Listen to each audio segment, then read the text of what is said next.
Dans les grandes entreprises, 6% des emplois devraient être occupés par des personnes handicapées. Dans les faits, au niveau national, emploi et handicap sont toujours aussi difficiles à concilier. La situation est un peu différente dans le Tarn. La preuve avec Aude Chéron et Nathalie Fournis.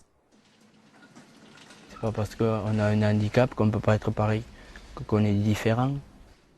Après des années passées au sein d'un ESAT, établissement et service d'aide par le travail, Frédéric Vieux se sent aujourd'hui un salarié comme un autre. À 34 ans, il vient de signer son premier CDI.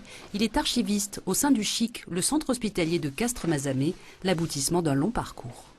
J'ai fait des prêts à Kiabi, après j'avais fait à l'imprimerie chez Gasque, après j'ai été à Carrefour Market, c'était champion et après c'est passé à Carrefour Market. Et après de suite, on m'a appelé pour venir au CHIC, à l'hôpital. Et ça vous plaît? Oui, énormément.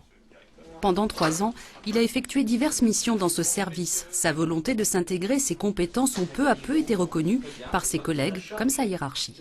Il nous disait c'était fini, on ne contrôlait même plus ce qu'il avait fait. On lui disait tu mets les dossiers sur le chariot et voilà comment ça a débuté avec Frédéric.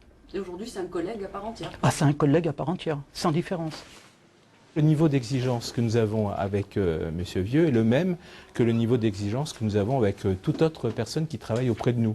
Et progressivement, sa présence a été de plus en plus importante.